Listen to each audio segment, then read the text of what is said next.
नमस्कार, golden food recipes and ब्लॉग्समध्ये तुम्हा सर्वांचं खूप खूप मनापासून स्वागत. तर सकाळचे 5:15 झालेले आहेत. मस्त गारवा सुटलेला आहे. बाहेर मस्त अजूनही भरपूर अंधार आहे. बारीक बारीक पाऊस येतोय. छान असं मस्त प्रसन्न वातावरण आहे. तर मी फ्रीजमधून काढला आहे भोपळा, जो प्लॅस्टिकमध्येच होता. तर हवा तेवढा मी घेतला आहे. पूर्ण भोपळा मी धुवून घेतला, हवा तेवढा कापून घेतला आणि त्याला बारीक बारीक फोडी करून घेतलेल्या आहेत.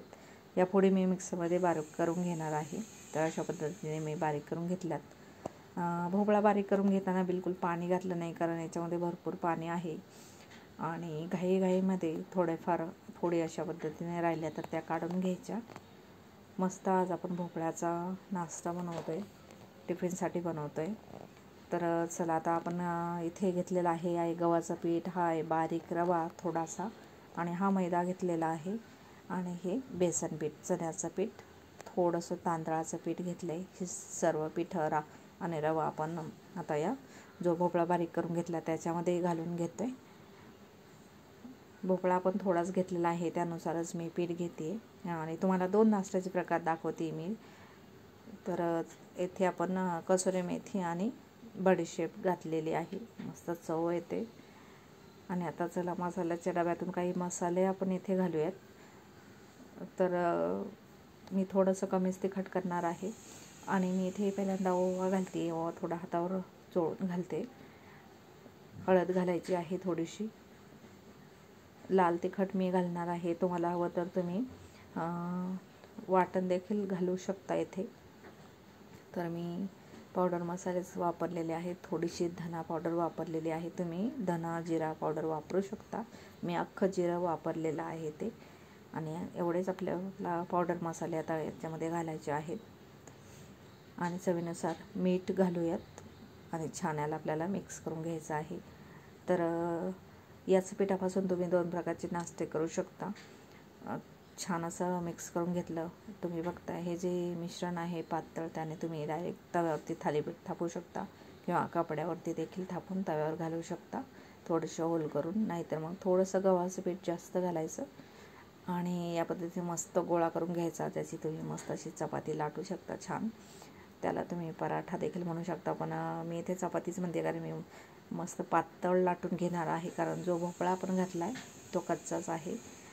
तर छान असा एक गोळा घेतला, त्याचा उंडा केला, आतमध्ये तेल लावलं, सुकंपीठ लावलेलं आहे, वरून सुकंपीठ थोडंसंच भुरभुरायचं, आणि मस्त आपली ही भोपळ्याची चपाती तयार झालेली आहे टिफिनसाठी मस्त. तर याच्यात मसाले घातलेले आहे. तुम्ही त्याला पराठाही म्हणू शकता, लोणचं किंवा एखाद्या चटणीसोबतही खाऊ शकता. घरी खायची असेल तर तुम्ही दह्यासोबतही खाऊ शकता. मस्त गरमागरमही छान लागतं, आणि थंड झाल्यावरही मस्त. मी इथे तेलावरती छान तेला शेकून घेते. तुम्हाला हवं तर तुम्ही इथे बटर किंवा तूपही लावू शकता. छान खरपूस मी भाजून घेणार आहे, कारण जो भोपळा आपण वापरलेला आहे तो कच्चाच आहे, त्याला मी अजिबात शिजवलेलं नाही. तसा कच्च्या भोपळ्याचा ज्यूस देखील सकाळी सकाळी पिला जातो, पण जर तुम्हाला मुलांना द्यायचं असेल तर एक वेगळी उग्र चव वगैरे यायला नको, तशी येत नाही, पण पोटही दुखायला नको, म्हणून छान मस्त असं खरपूस भाजून घ्यायचा, थोडासा मंद आचेवर. मस्त लागतो चवीलाही देखील. आता ही जी भोपळ्याची चपाती मी करते ती मी सकाळी सकाळी टिफिनसाठी करते आहे. तुम्ही ब्रेकफास्टमध्ये देखील मस्त खाऊ शकता. मी अजून एक करून घेणार आहे. एक आपली करून झालेली आहे, छान आपण टोपल्यामध्ये काढून घेतली आहे. आणि कधी चपाती भाकरी काय असेल ते टोपल्यामध्येच काढावं, म्हणजे जी गरमागरम वाफ असते ती निघून जाते, आणि जी पहिली चपाती भाकरी फुलकी रोटी नान पराठे काय असतील ते ओले होत नाहीत. तर आता मी ते दुसरी ही आपली मस्त दुधी भोपळ्याची चपाती शेकून घेते छान अशी.